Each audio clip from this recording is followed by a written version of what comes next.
Welcome to the deep dive. Today we're cracking open a source that gets really personal really fast. Hmm. It's excerpts from the memoir Love and Trouble by Claire Dederer. And this isn't just, someone telling their life story. No, not at all. It's more like an excavation, really, from midlife looking back. Exactly, looking back at the messy, confusing journey that, well, got her there. That's right. And the source material itself is incredibly rich. Lots of personal reflection, diving headfirst into themes like, how your identity shifts or maybe doesn't over the decades, Right. family stuff, sexuality, and just that often uncomfortable process of squaring who you are now with who you were. It feels very honest. Maybe unsettling at times. Definitely unsettling. And she uses different ways to explore it within the book itself. You've got straightforward narrative, but also lists, diary entries, even these sort of mock case studies. Interesting, like she's trying different tools to figure it out. Exactly, trying to make sense of it all. So, our mission for this deep dive, we want to pull out the absolute core insights, the surprising nuggets, the real emotional truths from this stack of pages. We want to help you understand her specific journey, yeah? But maybe more importantly, what it might shine a light on about those bigger human experiences. Especially that midlife feeling, right? Yes, that feeling, maybe you recognize it, of being like two different people living in the same body at the same time. We're definitely going to unpack that. Yeah. That central tension she describes, having built this, stable, put-together life. Looks good on paper. Totally. Only to have this chaotic past self keep sort of knocking on the door. Yeah. And we'll dig into the complex space where desire and safety and vulnerability all collide in some really unexpected ways. And how places, specific moments, aren't just scenery, but actually shape who we become. For sure. Okay, let's get into it. Okay, let's unpack this. So the sources, they drop you right into the narrator's present day. And her description of her life, it's pretty striking. She's built a life that seems to tick all the boxes, right? Holy.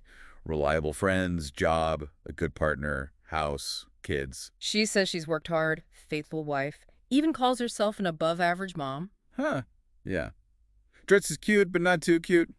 It all looks, sorted, completely sorted on the surface. But then, bam, the immediate contrast is what's going on inside. Right. Despite creating this seemingly perfect, controlled world, a life she explicitly says was designed to wall off the person she used to be. She feels that past self is still right there. She hears that disastrous pirate slut girl, as she calls her, Wow, okay. breathing down her neck. Someone she desperately wanted nothing to do with, but who feels like she's getting closer. And it's not just a feeling, is it? The source talks about how this tension shows up, like physically, emotionally. Yeah, there are these really specific details. Drinking maker's mark, even while breastfeeding. Oof. Leading to this, dreamless, drunken sleep, grinding her teeth, constant headaches. Just the weight of it all. Exactly. The sheer weight of this accumulated life feels heavy.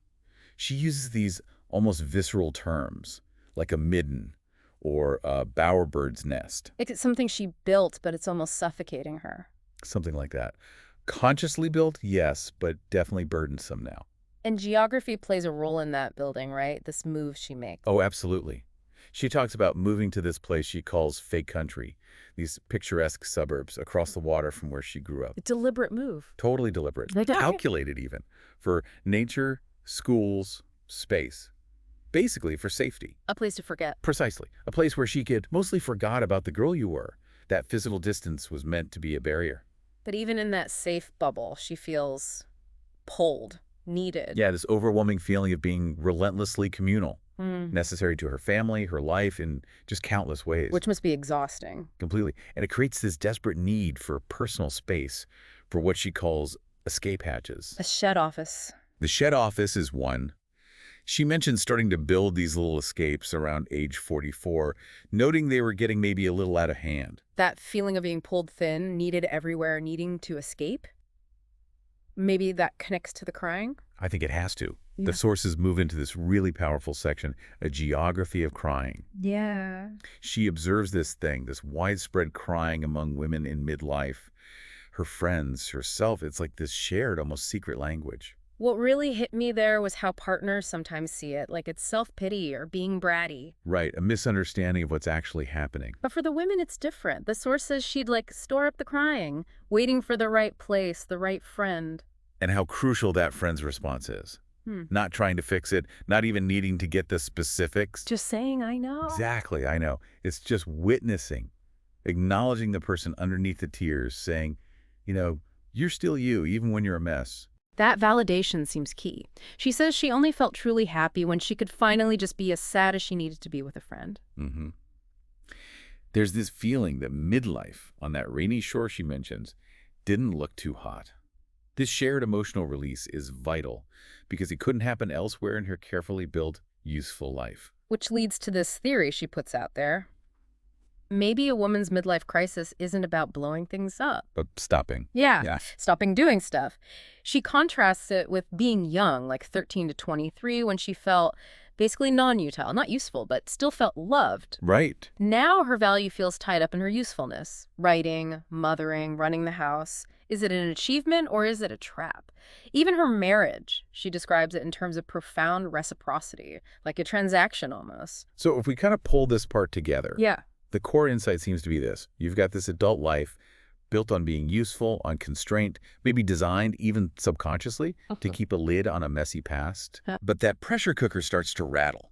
The suppressed past self starts bubbling up, maybe as this intense emotional stuff, the crying. Forcing a confrontation. Exactly. Forcing you to face what you tried so hard to bury.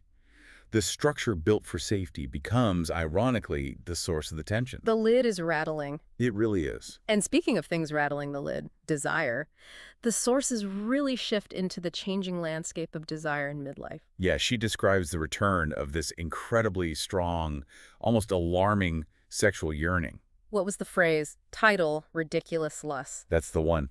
And it feels really different from when she was, say, a young mother, and she felt her husband carry the sex torch. You're right. And the chapter, How to Have Sex with Your Husband of 15 Years, it gets surprisingly specific about this. How so? Well, she talks about not caring about her tatty underwear, things like that. But the really striking part is this idea of wanting total obliteration. Obliteration over orgasm. Yeah. Finding it weirdly more satisfying, more total. That feels counterintuitive. How does she explain that? What's the thinking there? She throws out a few possibilities. Maybe it's just exhaustion, wanting to be dominated, to not have to do anything. Okay. Or maybe it's projection, wanting to control something else in her life by being controlled in bed.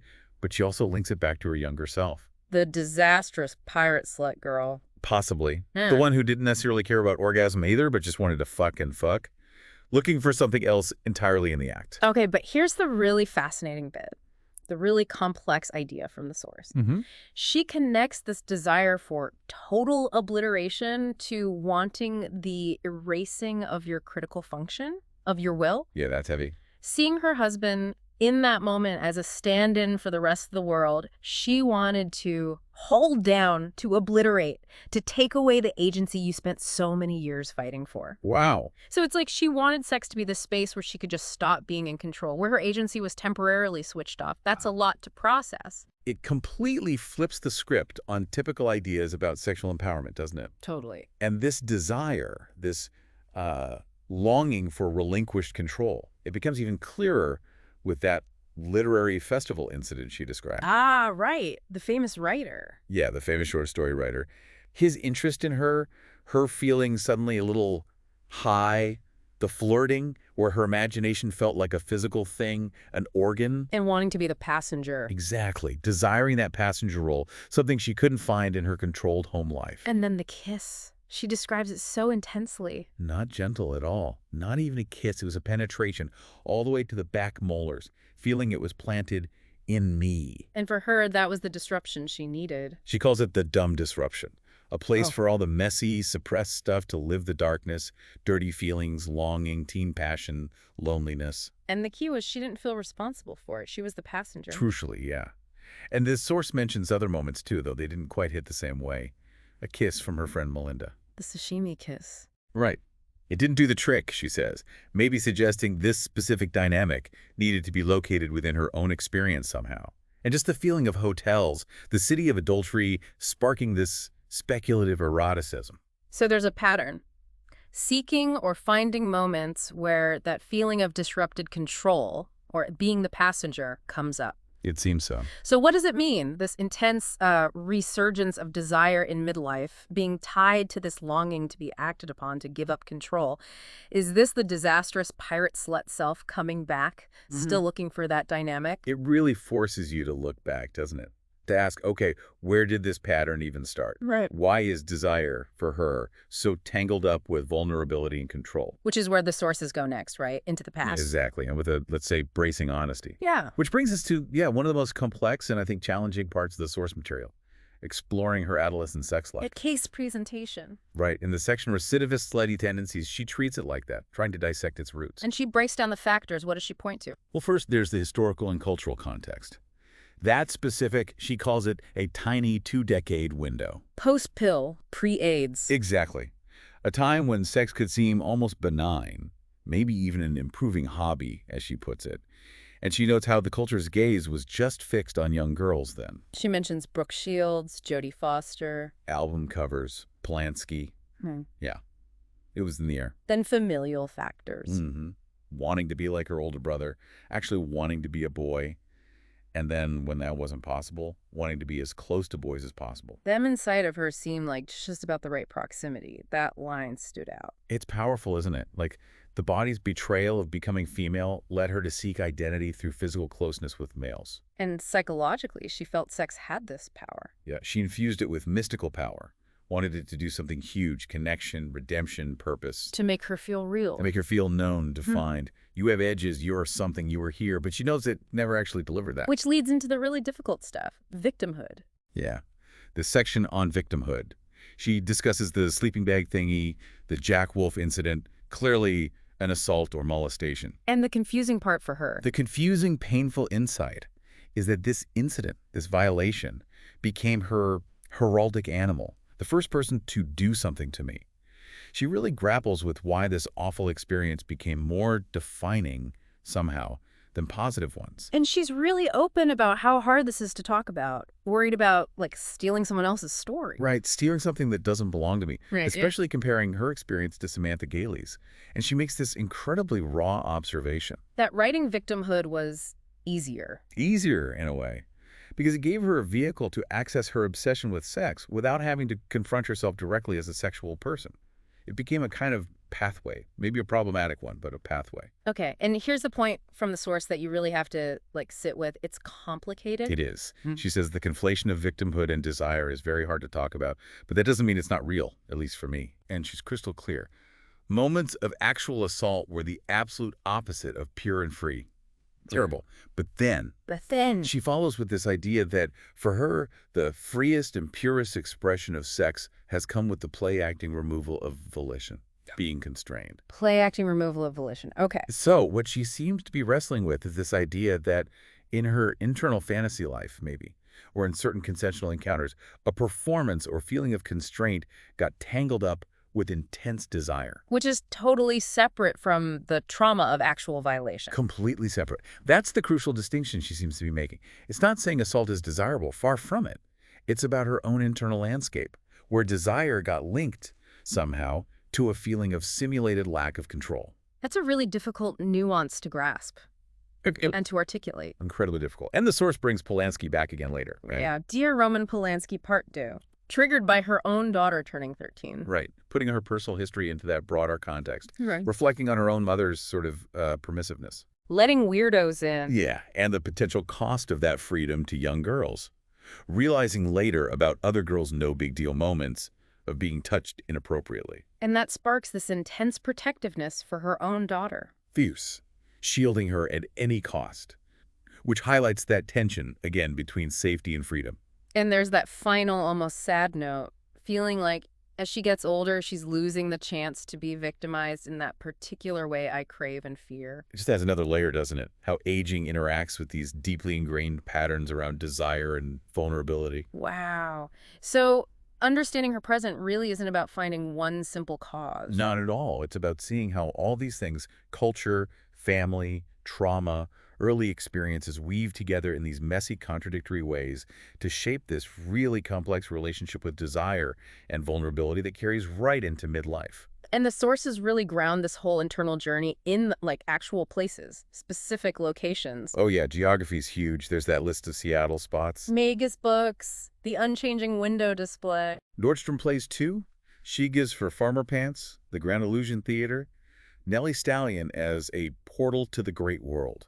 They're not just places on a map. Not at all. They're like containers for different eras, different past selves. Each one holds memories. And Oberlin College, that gets a whole section. A is for acid. And Oberlin Abecedarium. Yeah, it was clearly a crucible. Intense experimentation. Drugs like homework, she says. Right. Sexuality, navigating all those complex social dynamics, finding identity in unexpected ways like through butt rock music. Huh. Yeah, significant relationships formed there, Matthew. Who she realizes decades later she really loved. It was a place of shedding old skins and becoming someone new, maybe multiple someones. And Australia sounds like another key place, but maybe harder. Repulsion. Definitely harder. Feeling lost, vulnerable, especially after that street assault. But finding structure somehow. Finding temporary structure, yeah. In solitude, baking, reading, difficult philosophy like Derrida, and sleeping with strangers. Just trying to find intensity again. She explicitly says she missed the old intensity of love and was finding ways, maybe transient ones, to make up for it. Even difficult places become sites of intense experience. And relationships are woven through all this, too. Her friend Victoria seems absolutely central. Hugely central. Their shared sadness, crying together. The deep appreciation she develops for that friendship. Calling it the kind of wanting I usually reserved for sex and love. Exactly. Their kamikaze trips to LA become a stand-in for all our longing. There's this powerful desire to change my life to be worthy of her. It's a different kind of deep connection. Which feels different from how she sees her memoir students. Yeah, she sees them as so much more sober compared to her own perceived lunacy. But then she's surprised by the hospital administrator's wild Craigslist story. Right. It reminds her there are hidden depths, dimensions unknown, even in lives that look ordinary. And then there's Bruce, her husband, how their relationship navigates all this. The secrets, the space. The danger but necessity of giving each other a long lead, each trundling along in separate orbs. His calm reaction to her stories. His calmness, his own possible hidden struggles. You get the sense they're actively in the midst of inventing a different way to be married, one that can hold all this complexity. And writing itself, it's both a tool and a stressor for her. Totally. A safe place, but also stressful. Everyone's a critic.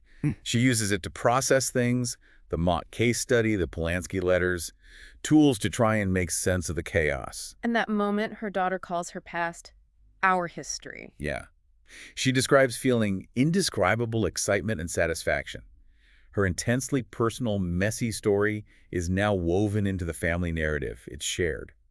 So, pulling all these threads together, the memoir isn't just looking back. No, it's an active, ongoing reckoning happening right there in midlife. Okay. An attempt to understand the collision between who she is now and who she was, to trace the tangled roots of desire and vulnerability. And to see how the past, embodied in people and places, keeps shaping the present. Yeah, even inside that safe, contained life she tried so hard to build. It's such a powerful reminder that the past isn't really past, is it? It's not a closed chapter. It's alive, influencing us now. Still breathing down your neck, as she puts it, influencing feelings, desires, your sense of self, often in ways that are surprising, even challenging. And while these are her specific, very personal experiences. Absolutely. But they open up these universal questions, don't they? About identity, how we wrestle with all the different versions of ourselves across a lifetime. And what freedom and safety really mean, especially when they seem to pull in opposite directions sometimes. Exactly. So this deep dive into the source material, it kind of leaves you with this really resonant question, I think. What's that? The narrator seems to find her identity not just in the stable life she built, or even the chaotic past she lived, but in the reckoning itself. Ah, in the process. In that ongoing process of searching, questioning, trying to understand the messy, contradictory truth of who she is. So a question for you maybe is, what does it mean to accept that the past isn't just behind you, but might still be actively shaping your desires, your fears, decades later? And how do any of us really integrate all those disparate selves into one coherent, albeit complex, whole?